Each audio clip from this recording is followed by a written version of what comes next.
Hello everyone, today we are at the day 19 numeric functions class. Okay, we use these numeric functions to calculate or to manipulate or to manage the numeric data values. Okay, so these are the most commonly used numeric functions. We will discuss one by one. Okay, now here I am taking an example and we will discuss about the first numeric function. What is it? It's an int function. Okay, why we use this int function? Int function is used to get the integer portion of a numeric value. Okay, here I have taken some data values. What are these? These are having the decimal points. So if I apply this int function, what this basically will do, it will extract the integer portion of the numeric value. Okay, let's try that. Data num.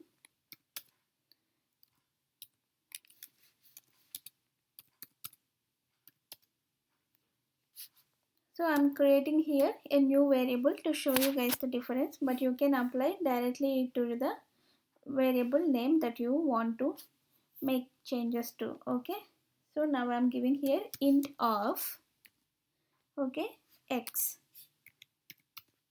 Now execute the program.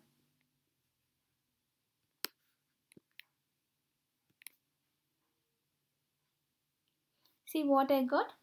Now I got only the integer values, but here in the x variable, what I have earlier, I had integer values with the decimal points. Now it has removed all the decimal points values and it gave me just the integer values. See here, instead of 4.32 I got 4. Here 5.7, instead of that I got only 5. Okay, like that. So next to discuss about the next function. Next function is ABS. Okay, why we use this ABS value? ABS used to get the absolute value of the numeric value. That means it converts even this negative values also to the positive output. Okay, let me try that. Okay, I'm applying here ABS. Okay, so here what it is showing us, returns the absolute value. Absolute value means it is going to change it to the positive value. Even if we submit the negative value, it turns it into positive value. Okay, now execute the program. See, now I got everything. Even negative values got converted to the positive values, but it is going to give the values that are submitted by us. It's the pure values that are submitted by us. It is not going to change the values, but it is going to change the even negative values to the positive values. Okay, this is why we use this absolute function. Okay, so the next function is square root. Okay, we have studied in our school days about square root, right? So what is the square root? How can I use that? Okay, before that we will discuss about another function. Okay, so now the other function is round. Okay, what this round will do? Rounds the first argument to the nearest multiple of the second argument or to the nearest integer when the second argument is omitted. That means it is going to do the nearest integer value round off. So in school days we have been doing round off, right? If it is more than 5 or 5, then we will make it to the, like for example here I have 5.789. so if I want to round off this, I will, because here decimal point is more than 5, right? So what I will do, I will make it to 6, right? That is how we will do round off, right? What about 4.32? It is less than 5. So let's try this now. Okay, see what I got. As this decimal point is less than 5, so what we got, it is round off to the 4.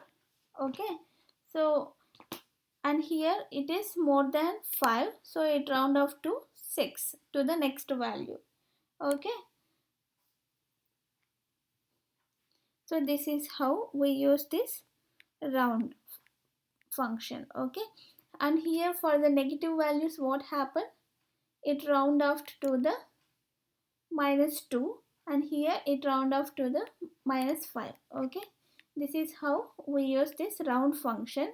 But you can apply to this round function like a value rounded to the one decimal like that. Okay, see, 0.1 decimal. Okay, that means it will round off to the one decimal. Okay, how can I do that? Now run the program. Now let's see, let me create a different variable so that we can see the difference. Okay, I will create z equal to,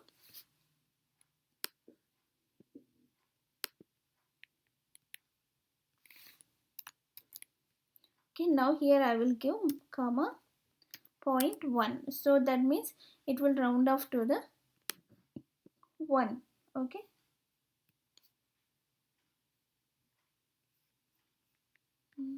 I forgot the semicolon here.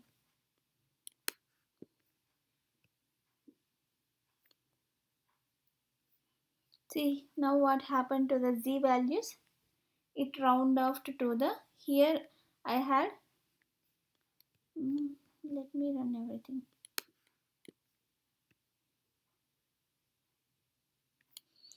So earlier it was round off to 4, 6 and to the next variable, right? Here now I have given 0.1 decimal. That means what it did? It gave me the only single decimal point. So it gave me 4.3 instead of 4.32. Here instead of 5.789 it just gave me 5.8, and it round off to this 789 to the 8. Okay, and here it gave me minus 1.6. Okay, this is how this decimal point 0.1 round off works. Okay, so the next function is CEIL function. Okay, what this CEIL function will do? CEIL function, it will round to the next integer value, whether the decimal is greater than 5 or less than 5 or 5. Okay, earlier we have seen by using round function it is rounding off to, if it is greater than 5 it is rounding off to next variable. So and that means next decimal value. So here in this case it was rounded to 6, right? Here it rounded to just 4. But if I apply CEIL function, what it will do, it it doesn't matter whether it is, if its decimal point is greater than 5 or less than 5 or 5, but it just round off to the next integer value. Okay, so CEIL. Okay, CEIL function. Now run this program.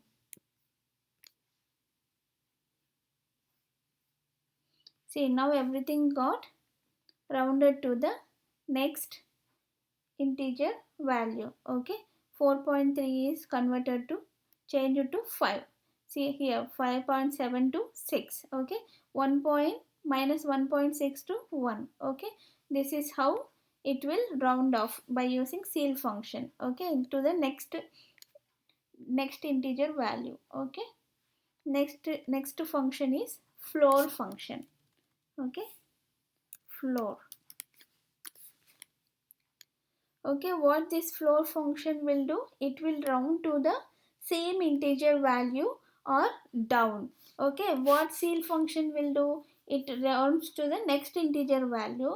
What round function will do, see, when we used CEIL function, it just round off to the next integer value. In the round function, it round off to the, it has taken greater, if it is greater than 5, then it has taken, change it to the next integer value. If it is less than 5, then it moved to the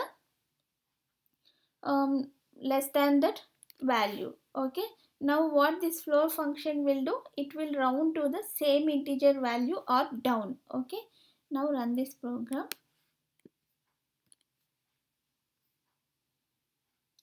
See, now what I got, it round off to the same integer value. See, I got 4.32.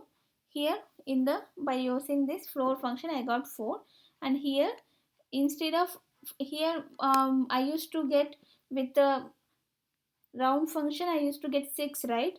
Or with CEIL function what I got 6. Okay, but here now what I got with the floor function, it moved to the down, that means it gave me 5. Okay, this is how we can use the floor function. Now let's compare this, all these functions once. Okay, y equal to round, this is what we have seen first, right? X,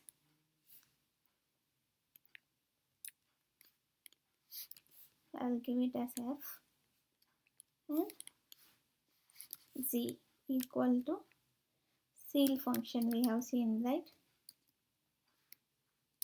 X. So now let's compare all these three functions. Okay, now run the program. So now what I got?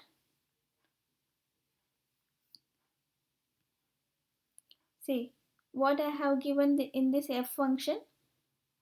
For the f function I gave round, right? In the round function, round, CEIL and floor. In the round function what it did? It just round off to the 4 by taking consideration into whether the decimal point is greater than 5 or less than 5 or 5. Okay, here what happened in the g, that is the CEIL function. So what it has done, it just rounded to the next integer value, whether the decimal is greater than 5 or less than 5 or 5. Okay, here what happened in this y, that is floor function. Here what it did, it just round off to the same integer value or down. Okay, this is how we use these functions. Okay, now next move on to the next function, that is minimum. Okay, let's take an example, another example for that.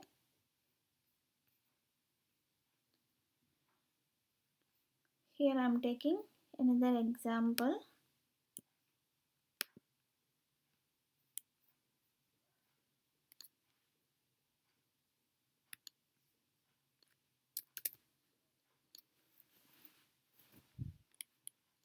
So here now I will apply minimum. So here I have some data values. I want to get the minimum value from this each observation. So how can I do that? From this 1, 5, 6, 9, what is the minimum value? So minimum value is the 1, right? And what is the maximum value? Maximum value is 9. Okay, now I want to get the minimum value. How can I get that? Data number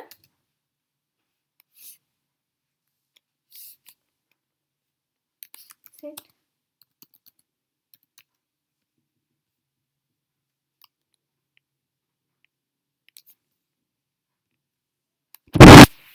okay, I will create y equal to minimum of, now we have to give minimum of this variables, right? I want this variables, right? So x1 to x4. Okay, now run the program.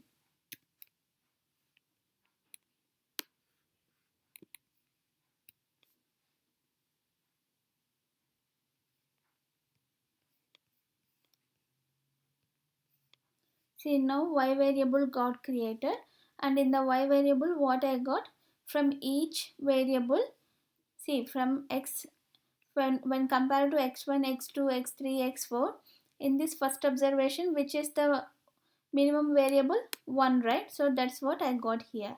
In this 2, 5, 8 and this missing value, what is the minimum variable? 2 is the minimum value, so I got it here. So from in this third observation, what is the minimum value? 6th, right? So 6 is, I got it here. So this is how we use the minimum function. Now I want to get the maximum value. For that, use the max function. Now what happens?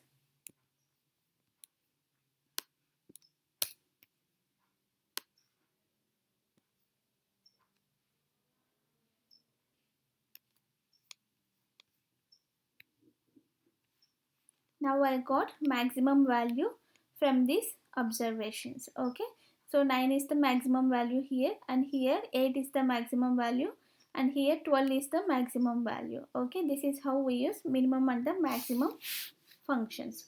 Okay, so now I want to calculate the sum for these observation values. How can I do that?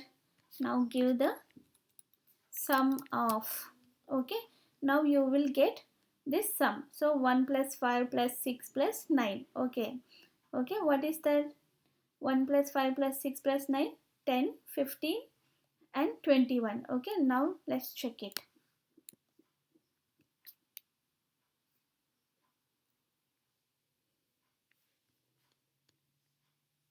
See, here I got 21 is the first observation sum. Okay, here this is how we get sum of values. Okay, so the next function is mean. Okay, for mean it doesn't include the missing values. Okay, see, for example, if I want to get the mean, what it is going to do, it is going to calculate it is going to sum all these values and divided by how many number of observations, right? So 1 2 3 4. Okay, so it is 21 by 4. That is what the mean value, right? So what happens in this case, if there is a missing value, it will not count this. Okay, it is going to count only first 3 data values. Okay, it will exclude this, so it is going to calculate this 15 by 3. Okay, so like that, if you have 0, but here for example if we have 0, it still counts it, but if there is a missing value, it don't count it. Okay, now run the program.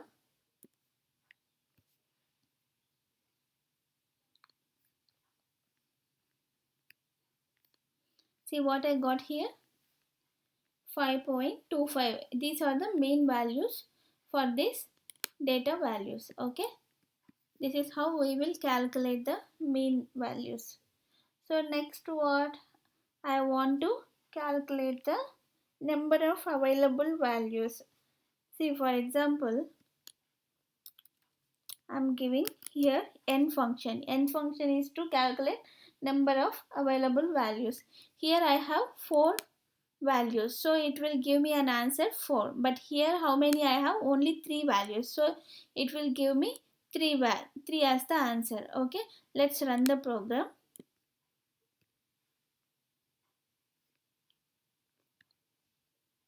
See, this is how we can calculate the number of available values. Okay, here we have another function, NMISS. Okay, what this NMISS function will do, it returns the number of missing numeric variables. Okay, at least one argument is required. Okay, it gives the count of how many missing values. Okay, so now run the program. See, here there is no missing values, right? Here we have a missing value, so it will give 1, here 0. Okay, now run the program.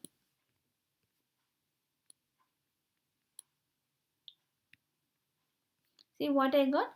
By using NMISS, we can get the count of how many missing values. See, here I have one missing value, so it gave me 1 as the result. Okay, this is how we can get the count of missing values. So the next functions are square root and log functions. Okay, so for that, let me take another example for the square root and log. So now I am taking this example.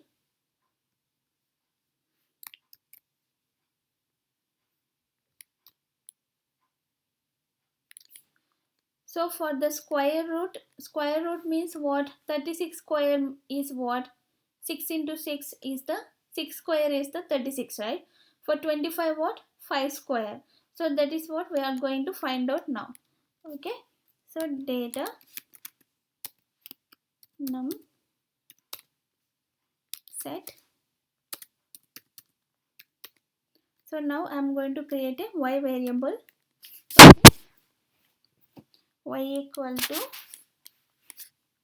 SQRT is the square root function.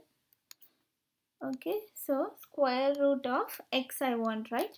So now give it here, execute the program.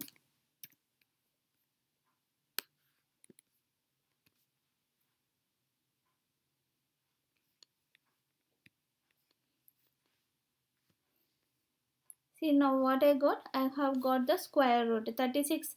For 36, 6 is the square root, and for 25, 5 is the square root. Okay, this is how we can get the square root values for the given data values. Okay, so here we can apply round off function. See here I got this much big decimal value, right? Now I can apply round off function here.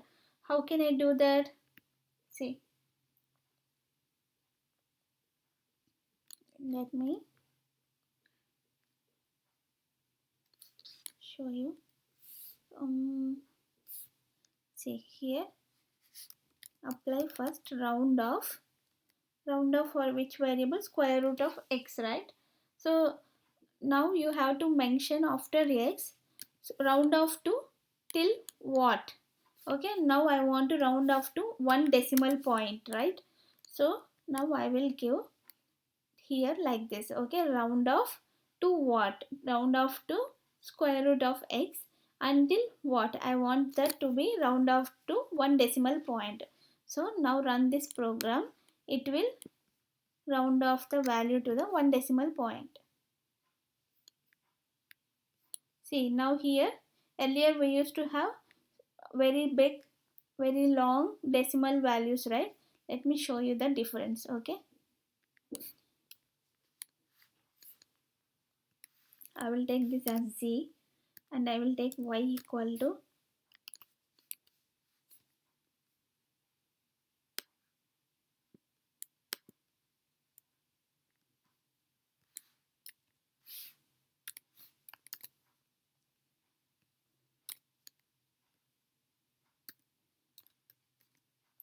okay. Now you will be able to see the difference what happened here after round off function.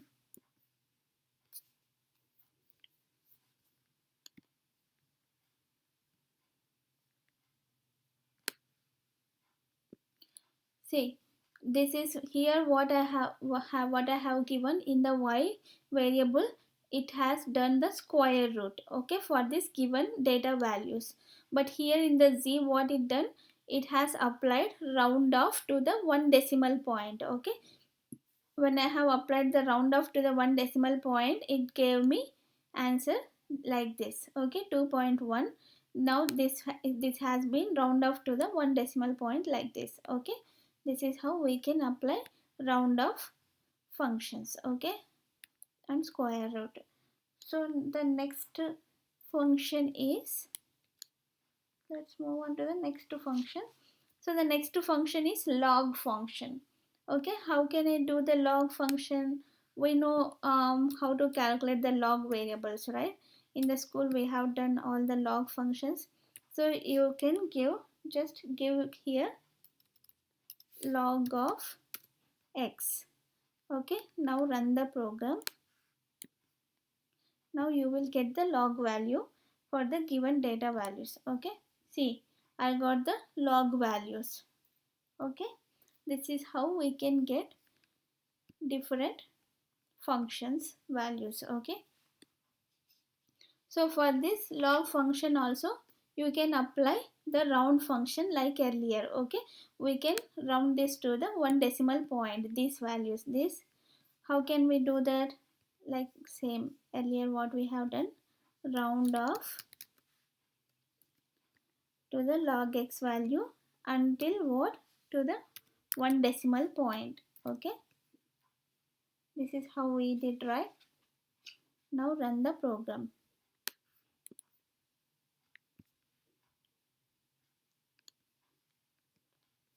See, now it got rounded to 1 decimal point.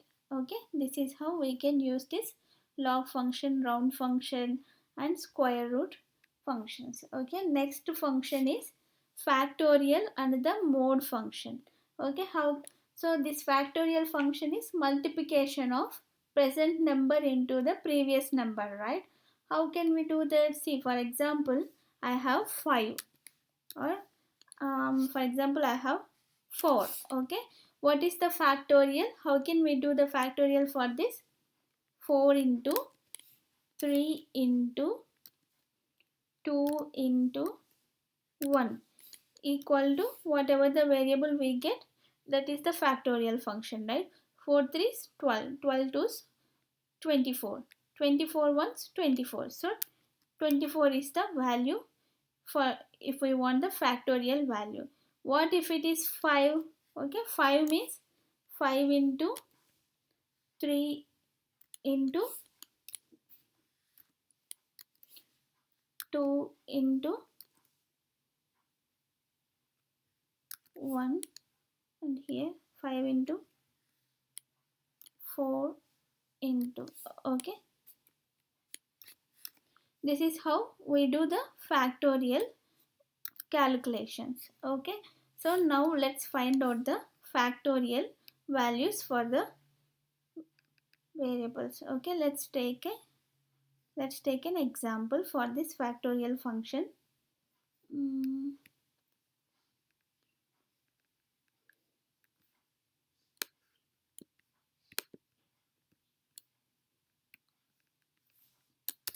Now here I have taken an example for this factorial function. Okay, so how can I apply factorial function to this? Data, number,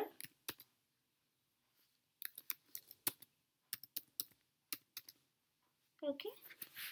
So now I will create a new variable y equal to FACT, that is the factorial function of x. That's what I want, right? So execute the program. Now you will get the factorial values. See, I got the factorial values for this 5, 4, 3, 6. Okay, this is how we can easily get the factorial functions values. Okay, now I want the mode value. What is the mode value? Mode is nothing but reminder value. For example, for every value there will be a reminder, right? For example, I am taking 9 and I am dividing it with 3. If I divide it with 3 for the 9, see, 9 by 3 equal to 3, but what is the remainder? 0, right? 0 is the remainder for if I divide 9 by 3. What is the remainder for 25 by 5? The remainder will be 0 again. And what if I divide this with 2? Then in this case the remainder will be 1, right? See, 2 1s are 2 and 2 2s are 4, and we will get 1 as the leftover, so that leftover is remainder, right? Now calculate the, so this mode basically calculates the remainder value. Okay, now what I will do is here for the same example I want to calculate the remainder value. Now here I will give mode is used to get the remainder function. See here what it is showing, returns the remainder from the division of the first argument by the second argument, first to avoid most unexpected floating point. Okay, so now what it want, so now I want these variables to be divided with what? So that variable you have to, that value you have to give it here. So now I want these values to be divided by 2. So now I am giving here 2. Okay. Now run this program.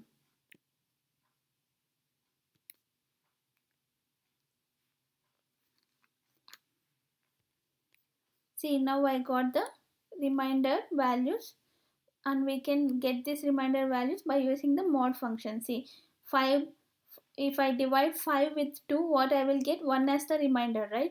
2 2 is 4, so there is no reminder is left, so 0 is the reminder. So this is how we can get the reminder values by using the mod function. Okay, and the next function is lag function. Okay, what this lag will do? Let's try it. Lag of, see, lag returns value from a queue, and n specifies the number of lagged values. Okay, see, now I want the lag value. Let's run this program.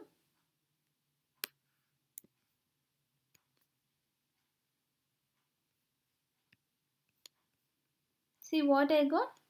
It basically gives me the, see, if I give lag value, it just takes off the first value as the missing value. It just takes missing value, first value as the missing value, and then from the next value it gives me the values from starting from the first. See, here in the y value it considered as the missing value, and from the next value it started from the first.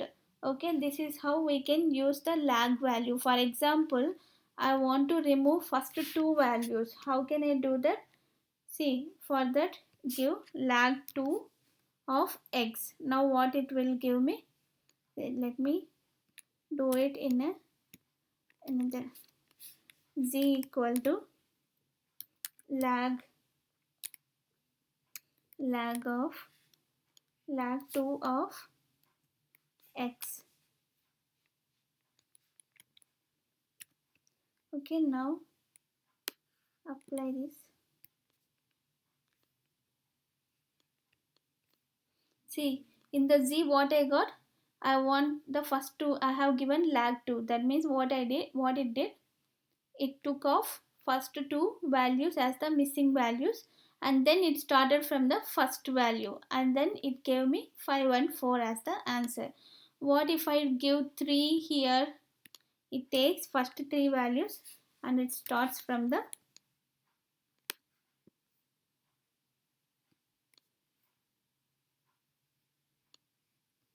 see, it took a first 3 values as the missing values, and it started from the first.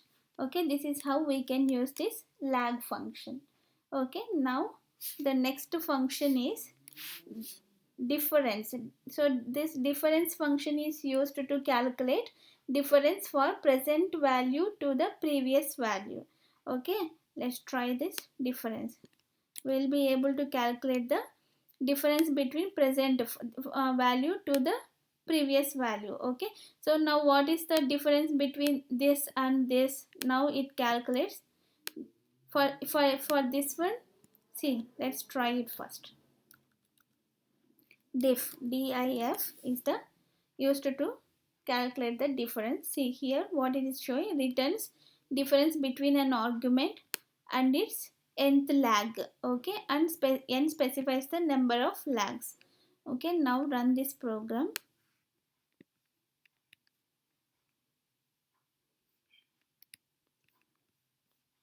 See, as there is no number for this before, so it considered as the missing value, but here it compared this value 4 value is compared with this first value 5, and what it means 4 minus 5. 4 minus 5 is what? Minus 1, right?